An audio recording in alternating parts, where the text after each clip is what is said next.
Bagian 30. Ada apa? Kau mengganggu orang yang sedang asik bercinta saja? Ucap Arya dengan suara yang terdengar kesal. Alin yang berada di bawahnya mencubit lengan Arya. Bisa-bisanya mengatakan hal itu dengan mudah.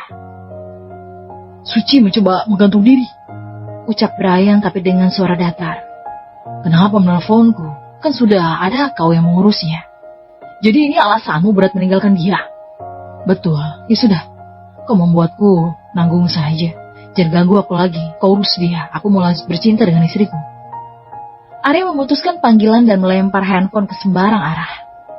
Sampai mana tadi? Brian memandangi keadaan Suci yang terikat dengan tali yang ia gunakan untuk percobaan bunuh diri. Brian mengikat Suci dengan tali itu, kemudian menyumpal mulut Suci dengan sapu tangannya. Kau itu tidak mencintai Arya, kau hanya terobsesi padanya. Jika kau mencintai Arya, harusnya kau bisa menerima Arya bahagia bersama dengan orang lain meski bukan kamu. Jika kau terus seperti ini, sama halnya kau menyiksa Arya. Hormatilah hati, pikiran, dan statusmu. Jangan menjadi rendah hanya karena cinta hilang. Namamu Suci. Sebelum memberimu nama, aku yakin orang tuamu memberi harapan lebih padamu. Pasti orang tuamu berharap hati dan tingkah lakumu sesuci namamu, kan? Kau mau mati, kan? Baiklah, aku bantu.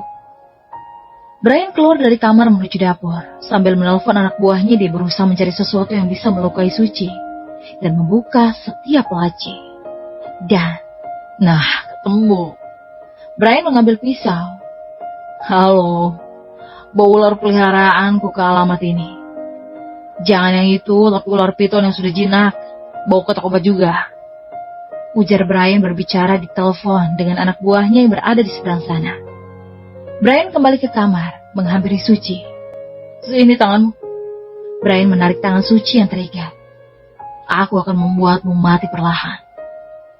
Brian menyayat kecil-kecil jari Suci, membuat Suci meringis kesakitan dan menangis karena perih. Suci ingin berteriak, namun tak bisa mengeluarkan suara. Karena mulutnya tertutup sapu tangan. Jangan takut, kau tidak akan mati dengan ini. Aku akan memberimu kejutan sebentar lagi. Apaku sakit? Jawablah, atau aku akan menggoreskan pisau ini ke wajahmu. Tegas Brian. Suci langsung mengangguk karena kesakitan. Itu bukan sakaratul maut, itu hanya luka ringan kecil. Jika kau tahu rasanya sakaratul maut, kau pasti akan menyesal telah melakukan percobaan bunuh diri. Pantas saja Arya berat meninggalkanmu. Kau selalu menerornya dengan ancaman bunuh diri. Cinta macam apa yang kau berikan untuk Arya? Apa kau tidak kasihan melihat Arya tertekan antara memilih wanita murahan sepertimu atau gadis baik-baik seperti Alin? Kau tahu kan jawaban yang tepat? Kenapa Tuhan tidak merestui hubunganmu dengan Arya, tapi malah memilih Alin berjodoh dengannya? Aku rasa Tuhan saja muak dengan... Hei, Alin adalah cinta Arya di masa kecilnya. Tapi semenjak kematian Arfa, Arya sudah tidak bisa dibawa ke kampung lain lagi. Dulu Arya hidup, tapi seperti orang mati. Kecelakaan Arfa yang terjadi di depan mata Arya membuat mental Arya terganggu. Karena Arya hampir terbelenggu lagi ke dalam alam bawah sadarnya. Rasa bersalahnya kembali menyeruak. Teriak Brian mengguncang bau Suci. Seandainya kamu tidak terus-menerus mengancam Arya, tentu sudah lama Arya meninggalkanmu. Ucap Brian, sementara Suci mencerna setiap ucapan pria itu. Cinta macam apa yang akan kau berikan pada Arya? Kau hanya bisa menyiksanya. Mendengar bel berbunyi, Brian pun keluar. Tak lama kemudian Brian kembali ke kamar bersama dua anak buahnya yang membawa peti besar. Mata Suci melotot saat melihat ular piton dikeluarkan dari dalam peti itu. Lempar ular itu pada dia. Biar dia jadi santapan ular ini. Kau belum memberinya makan, kan? Belum, Tuan. Bagus, biar Suci jadi santapan makan malamnya. Suci meronta-ronta berusaha berteriak, namun tak bisa mengeluarkan suara. Suci sangat ketakutan melihat ular besar itu berada di pangkuannya. Ular itu terus meliuk-liuk di atas tubuh Suci. Tenanglah sayang. Ini hanya latihan sebelum menuju alam kubur. Nanti di alam kubur, pelaku bunuh diri juga akan dimakan ular.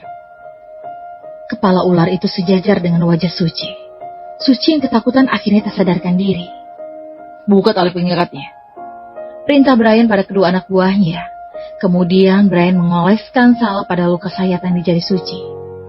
Semoga setelah ini, kau akan takut melakukan percobaan bunuh diri lagi. Gumam Brian. Anak buah Brian menggendong Suci seperti sedang menggendong beras di punggungnya. Lalu memasukkan Suci ke dalam mobil di bagian kursi penumpang. Brian membawa Suci ke markas rahasianya, kemudian memberi instruksi pada beberapa anak buahnya. Sebab apa yang dilakukan Brian dirasa belum cukup untuk membuat efek jera pada Suci. Dengan segera, para anak buah Brian menjalankan tugasnya sesuai dengan perintah bos besar mereka. Beberapa saat kemudian Suci tersadar, namun saat membuka mata, Suci tak bisa melihat apapun. Keadaan terasa pengap dan panas. Suci mengingat kejadian terakhir sebelum akhirnya dia pingsan. Ular itu merayap di tubuh Suci. Kepala ular itu sudah berada di depan wajahnya, dan akhirnya Suci tidak bisa mengingat apapun lagi. Suci mencoba menggerakkan tubuhnya, namun tak leluasa. Tangan Suci pun tidak bisa bergerak seperti terikat dan terbungkus. Suci sedikit tidak paham dengan apa yang terjadi. Karena gelap, Suci tak bisa melihat. Apakah aku sudah mati? Atau aku berada di dalam perut ular? Gumam Suci ketakutan berada dalam kegelapan. Suci menggerakkan kaki dan tubuhnya, namun terbentur satu penghalang. Entah itu tembok atau apa. Kaki Suci mengayun ke atas, namun juga terbentur penghalang. Suci mulai memberontak bergerak ke sana kemari. Tapi anggota tubuhnya terbentur sesuatu. Sekarang Suci tahu, dia berada di tempat yang sangat sempit. Suci sangat takut dan tak nyaman dalam keadaan seperti ini. Suci berada di tempat sempit seperti peti mati. Mungkin Suci meyakini bahwa dirinya sudah mati. Kemudian Suci mendengar suara ular berdesis. Suci semakin takut dan menggigil. Dia mulai berontak berteriak-teriak, namun nafas Suci mulai sesak. Akhirnya ia pasrah dan diam saja berada di tempat itu. Tolong, keluarkan aku dari sini. Aku takut. Semakin lama Suci semakin tidak nyaman dan tersiksa. Bergerak saja dia tak bisa. Perut Suci mulai keroncongan dan sangat lapar. Dia berteriak meminta tolong, tapi tidak ada satupun jawaban. Tolong, aku mohon tolong aku. Tiba-tiba keadaan di sekitar Suci menjadi terang. Ia menjerit histeris melihat dirinya berada di dalam peti mati. Dia berteriak sambil menangis histeris. Apalagi di atasnya terdapat cermin yang sama panjang dengan tubuh peti mati itu. Suci dapat melihat jelas keadaannya sekarang. Tubuhnya sudah dibalut dengan kain kafan seperti pocongan. Kaki dan tangannya terikat hingga Suci tidak dapat melakukan banyak pergerakan. Tolong, siapapun tolong aku. Suci berteriak ketakutan melihat pantulan dirinya sendiri di dalam cermin itu. Suci menangis histeris ketakutan. Kematian sangat menakutkan baginya. Berada di ruangan sempit sendirian, terbujur dengan kain kafan sangat menyeramkan. Suci terus berteriak memberontak dan menendang-nendang. Suci mulai takut pada kematian. Akhirnya Suci kelelahan dan mulai menangis lirih. Apakah seperti ini kematian? Gumam Suci lirih diiringi air mata yang mengalir dari tiap sudut mata. Yang ada di pikirannya bukan lagi Arya dan pemuda yang menidurinya, tapi bagaimana nasib dirinya setelah ini. Suci mengingat Arya. Sudah berapa kali Arya menyelamatkan nyawa Suci, tapi Suci sama sekali tidak menyayangi nyawanya. Suci terus saja memaksa Arya dan mendesak Arya untuk memenuhi keinginannya. Jika tidak, maka dia akan mengancam untuk melakukan bunuh diri. Suci selalu mengingatkan Arya akan kematian Arfa yang terjadi karena dirinya. Suci menyesal telah menyanyiakan kesempatan yang sudah Tuhan berikan. Nafas Suci mulai terengah-engah, memandangi pantulan dirinya di dalam cermin sangat menyeramkan. Brian dapat menyaksikan dengan jelas reaksi Suci di dalam peti mati itu lewat monitor yang ia pandang. Peti mati itu sudah dipasangi kamera infrared. Dapat terlihat walau dalam keadaan gelap. Headset yang terpasang di telinganya membuat Brian dapat mendengar jelas apa yang Suci katakan. Namun suara Suci tak dapat menembus keluar dari peti mati itu yang dibuat khusus. Tuan, dia bisa mati ketakutan di dalam sana. Ucap asisten pribadi Brian yang setia berada di sampingnya. Tunggu sebentar lagi. Ucap Brian. Brian pun menekan tombol pembuka kotak kecil yang berada di ujung kaki Suci. Dan cacing tanah mulai keluar dan merayap di kaki Suci. Suci merasa geli karena ada yang menggelitik di kakinya melihat cermin di ujung kakinya. Tolong aku. Keluarkan aku dari sini. Aku tidak ingin mati ya Tuhan. Ampuni aku. Aku masih ingin hidup. Aku tidak ingin mati. Aku menyesal. Suci berteriak histeris saat melihat pemandangan di kakinya. Akhirnya, ujar Brian. Lalu Brian membuka tombol pembuka peti mati itu, kemudian berjalan ke arah Suci. Ini adalah secuil gambaran dari alam kubur. Apa kau sangat menikmati kematian? Ujar Brian dengan tegas. Dia bersedekap memandangi wajah Suci yang sudah pucat pasi. Suci menggeleng-gelengkan kepalanya dengan cepat. Keluarkan dia dari peti mati. Perintah Brian kepada kedua anak buahnya. Yang satu mengangkat bahu Suci dan yang lainnya mengangkat kakinya. Mereka berdua mengeluarkan Suci dari peti mati itu. Kemudian membuka kain kafannya lalu membuka tali yang mengikat tangan dan kakinya. Salah satu dari pria itu memberikan pakaian bersih pada Suci. Mari, saya antar ke kamar mandi. Ucap pria itu kepada Suci yang sudah berdiri. Kemudian Suci mengikuti pria itu. Setelah Suci selesai membersihkan diri dan makan, Brian membawa Suci ke panti asuhan tempat dulu ia dipungut oleh orang tua Arya.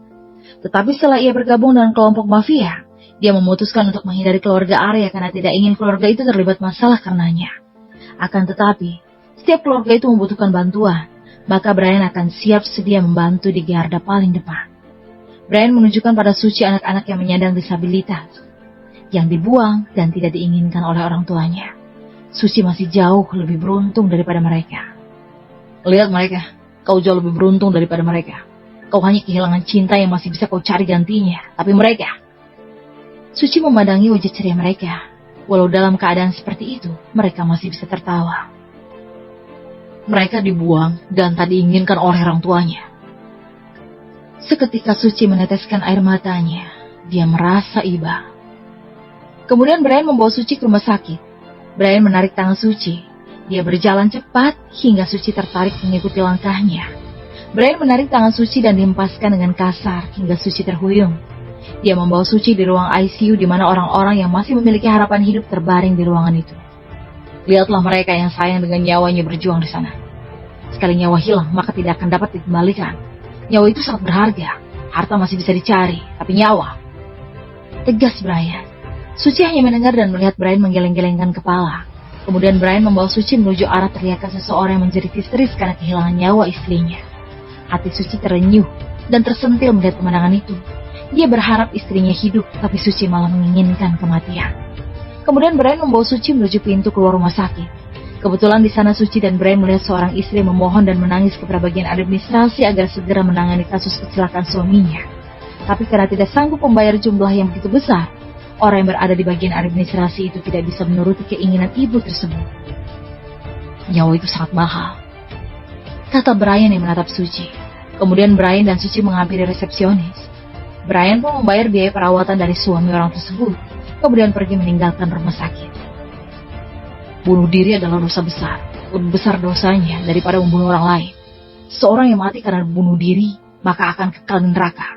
Hanya karena cinta bodohmu itu, kau rela singgah ke neraka. Peti mati tadi tidak ada apa-apanya dibandingkan dengan alam kubur dan siksa neraka. Ucap Brian memecah keheningan di dalam mobil itu. Aku harap, setelah ini kau bisa sadar sepenuhnya. Jika kau tetap tidak sadar dan masih mengganggu rumah tangga Arya, maka aku akan menikahimu. Kau tahu akibatnya. Ucap Brian membuat Suci melotot dan bergidik ngeri. Kemudian Brian mengantarkan Suci pulang ke rumahnya. Di dalam kamarnya Suci mulai merenungkan kejahatan yang dia lakukan pada Alin. Setiap kata dan fitnah yang ia lontarkan untuk Alin, kini ia sesali. Puing-puing ingatan saat Arya ketakutan melihat dirinya yang tak berdaya di rumah sakit mulai menyeruak di hati dan pikiran Suci. Secara tidak langsung Suci sudah memberikan tekanan pada Arya. Arya yang selalu berusaha membahagiakannya dan selalu berusaha menyelamatkan nyawanya mulai menyentuh sanubari Suci. Suci menyesali segala perbuatannya pada Alin dan Arya. Air mata penyesalan mulai mengalir dari mata Suci. Padahal selama berpacaran dengan Suci, Arya selalu berusaha membahagiakannya dan menjaganya dengan baik.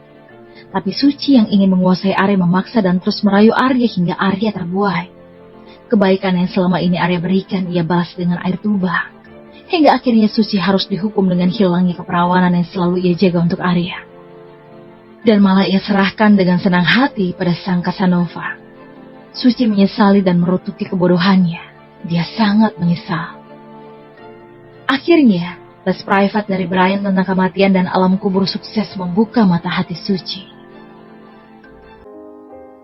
Pagi hari mengantar Arya sampai di depan pintu adalah rutinitas setiap hari yang dilakukan Alin sebelum Arya berangkat bekerja. Mas, hati-hati di jalan ya. Ucap Alin setelah mencium punggung tangan suaminya. Iya, kamu juga jangan nakal di rumah, ucap Arya setelah mencium kening Ali. Walaupun setiap hari bersama, tetapi masih terasa rindu saja dan berat untuk berjauhan. Masih jangan nakal, ucap Alin mencolek perut Arya. Aku tidak pernah selingkuh, lanjut Alin. Arya terkekeh malu karena tersindir.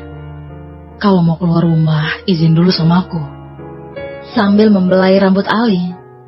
Iya mas, jawab Alin kemudian, dan Arya kembali mencium kening Alin. Ya sudah, kalau begitu aku berangkat kerja dulu. Assalamualaikum. Waalaikumsalam. Alin menjawab salam itu. Kemudian Arya pergi berlalu dari hadapan Alin. Tidak jauh dari rumah Arya ada seseorang di dalam mobil memperhatikan mobil Arya yang baru saja keluar dari gerbang rumahnya. Tiba-tiba suara bel berbunyi di pagi hari. Setelah beberapa saat lalu Arya berangkat kerja ke kantor. Dengan langkah panjang, Alin keluar dari kamar untuk membuka pintu rumah.